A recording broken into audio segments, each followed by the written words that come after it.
running shoes, is size important? Yes. Okay. So Yeah. thank you. That's, Cool. Yeah. Yes. So when we have injuries, certain injuries will be potentially exacerbated and irritated by poor shoe fit. Now, generally speaking, we're referring to as some sort of compressive force, because that's what the shoe does. It sort of sits over the top of the shoe and it provides compressive force. So sometimes we might sort of see irritation of, say, neuromas, a bit of bursitis, maybe bunions or a bit of arthritic big toes. Maybe you've got a bit of midfoot arthritis across the top. Those injuries can become more irritable if the shoe is aggressively compressive against those. Now, you can select shoes based to try and sort of get around that. Yeah, cool. It's probably a smart sort of thing. Okay. Equally, we can do a few other things to help out as well. Sometimes it can just be a simple lace change. Okay. Just relacing your shoes can actually drive a really, really big difference as well. Particularly sort of that sort of like first TMT, sort of in the middle of your foot, you get like a little red bump sort of at the top there. It's pretty common. And honestly, like I just do a little lace change. All it is you sort of have your crisscross lace to just prior to it. And then you just do a skip lace. So you just stay on the same side. You just go straight up past it, then return to your crisscross lace.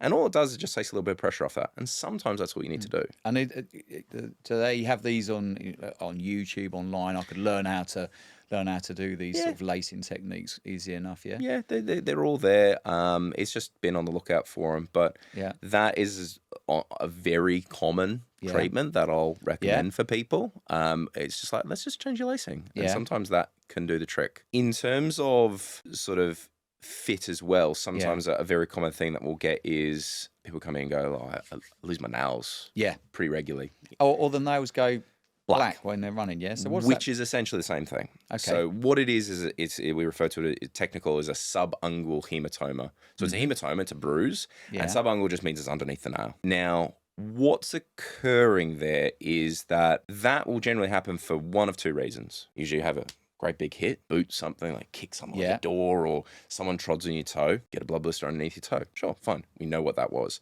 When it happens in running, what it generally speaking is a lot of tiny, tiny little micro trauma where the foot is just running up to the end of the shoe and just tapping. And you remember, like, you're doing a lot of steps.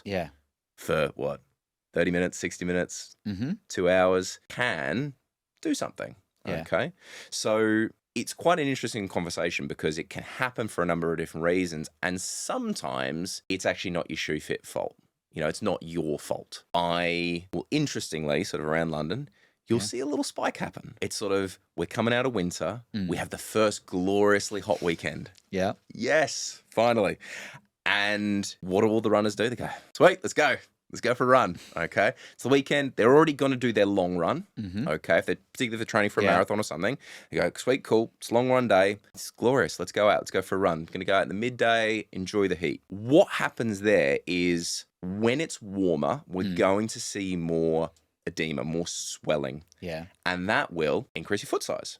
So all of a sudden, you've got a shoe that normally fits, but with increased swelling, all of a sudden doesn't fit, issue. Okay, so you get the hematoma issue. Other things can happen on those longer runs. Maybe there's a little bit more fatigue that happens. So then the foot starts to just pronate, just elongate just a little bit more on those longer runs as you're fatiguing, as you're tiring out. And that can do it enough to cause irritation.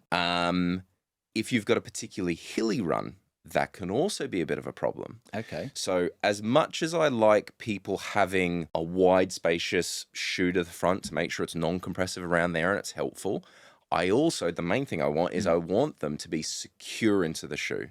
So I want the foot locked into the back of the shoe so they're not really going anywhere. Like you're in your spot and that's where you're supposed to stay. Fine, good. When you're going downhill, if you haven't done that, you're going to slide.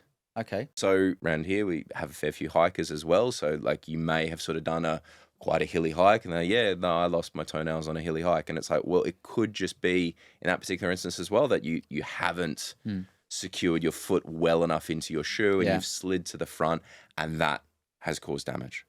Okay. So we've got a couple of things there that, you know, like the lacing, you probably do it yourself, the edema, that's kind of a situational thing. I definitely would have seen a few sort of the London Marathon just gone. It was a bit of a warmer day. Yeah. You're probably going to have a few more there. Yeah. And then the other thing that I've just had sort of recently, so you sort of made comment around sort of your different foot shape. Yeah. So you were saying sort of, I've got a longer second toe. What we refer to that is not actually about the toe. We refer to it as the metatarsal parabola. Okay. So basically, if we're sort of thinking, you know, toes are up here, but, you know, these are our metatarsals, how do these line up? You know, first, second, third, fourth. We're sort of looking that across there and we go, okay, based off my finger, the second is the longest. Then we're probably actually going third, first, then fourth, then fifth as well. And there's anatomical variation to that. And that will color sort of how you're going to fit into a shoe.